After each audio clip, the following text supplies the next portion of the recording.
Hi guys, welcome back to Bohs Fan TV, and today we're back with another video doing the match preview for tomorrow's game against Galway United at Eamon DC Park.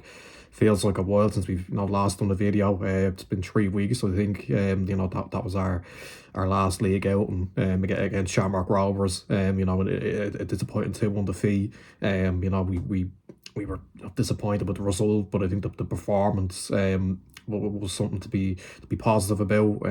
But look, we're back in league action now, and all eyes are on tomorrow night and going to Galway and getting the 3 points that we desperately need. The race for Europe has really kind of heated up since we last done the video. Shells have played twice and won twice. They've leapfrogged us in the table. So yeah, look, that just makes tomorrow night even more important. And yeah, look, you don't expect an easy game against Galway United, of course. Despite the fact that they're at the wrong end of the table, fighting to avoid the relegation playoff spot. We know they can cause you problems. They're a very big and physical team, and but after a tough friendly on Saturday, the Schalke game, where we were up against a good side, and we did work really hard that game. The players were well up for it, and they were energetic, and we got a good 3-2 win, and they were positive to take. So hopefully Saturday will have freshened them up a little bit, and they'll be ready to come out here tomorrow and really give it everything and get us the win. But a little more on Galway, really. It's probably not been the season that they were hoping for. There's still a chance that they could go down, of course. They're fighting alongside Waterford, and I'd say Sligo, in my opinion anyway, they probably pulled away from that kind of scrap. Ninth in the table, especially when they had quite a strong start, and it looked like they were going to be up there fighting for Europe again. But it's really gone the opposite direction. And look, there's been factors to that, as on and off the pitch. Losing your best player, your top goal scorer, Moses Dwyer, halfway through the season was a real blow. And more importantly as well, off the pitch, the sad passing of Ollie Horg, that would have really rocked them. And look, they do find themselves in a tough situation, but they'll be saying to themselves, look, we're up against the Bohs side, who have been a bit up and down in recent weeks, and it's a chance for us to get 3 points and really boost our survival chances. So look, we'll have to be wary of that. But like I said, let's just hope we're fresh from Saturday. We got that friendly into us, and are ready to go again here. So on the team, I don't really think much is going to change from Rovers. You might see one or two changes, but look, Casper's going to be in goal. Niall Moran probably will play at right back, just because he's been ever present there all season. But you may see Akadina in there. I know he struggled against Rovers, but I think there is a player there. I think he's probably better suited as a right back as well. I think he's good on the ball, and he can get up and down. And we're probably not going to see the best of him till next season. I think it's been tough for him to come into a team that's at the business end of their season and settle in. But I think Reynolds will probably just go with what he trusts, and we'll see Niall Moran right back. I think I'd have Rob Cornwall and Cian Byrne as centre halves. I think that's probably our best partnership, if I'm being honest. I thought Cian Byrne was brilliant in Tala.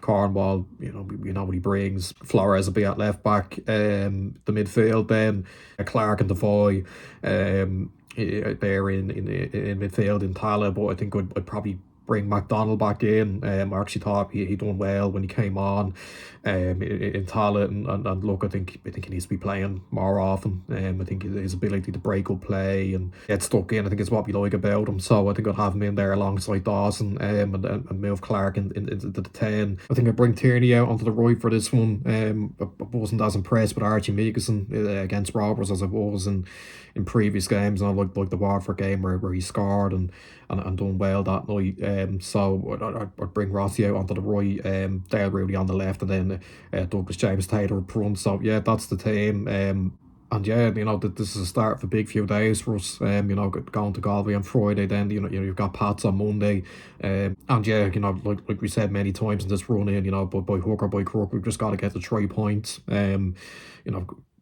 We actually don't have a bad record, down in Aberdeen DC Park. We've won there already this season in a dramatic game, getting a late winner, and seasons before we've gone down there and got results. So look, there's no reason why we can't do it again.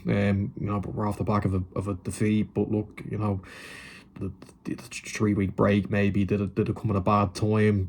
Probably. I think after the defeat in Tala, we all just wanted to have had another game the next week and put that behind us. But unfortunately, we had another break, and look, yeah, the Schalke friendly kind of helped in terms of fitness and sharpness and all that. But this is a really tight race for Europe. The couple of results that Shells have got, haven't helped in terms of they've gone above us, and they're building confidence. Pats and Drogheda, you can't really rule them out.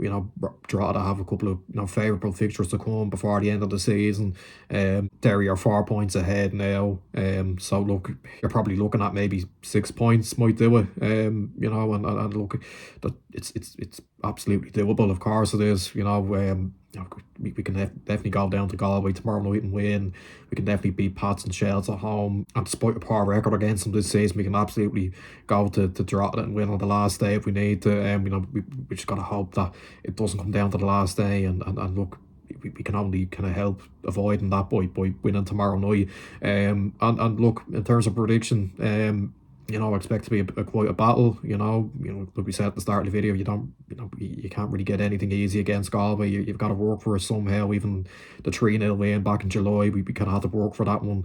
In part, the first half they kind of kept us at bay, but our quality just kind of shined through on the end, and that could happen here again. Galway need a result as well. But just got to hope that bit of quality that we've got will help us, get over the line, and like we said, just it doesn't matter how it comes, by hook or by crook, just get the win, and then we can bounce into Monday, hopefully a step closer to Europe, and we don't have to worry about potential last day scenarios and all that. So I'm gonna go with a 2-1 win, so same scoreline as it was in May. I think it has the potential to be a bit of a nail biter, but look, hopefully we'll come out on the right side of it, and we can all breathe a small kind of sigh of relief that we will hopefully get there in the end. So yeah, 2-1 win. But look, it's absolutely all about the results now, and we've got to deliver now. So yeah, that's where I'll end it. Make sure you like, subscribe, share, comment down below everything ahead of the game, your score predictions, and I'll serve a reaction the day after. Bye bye.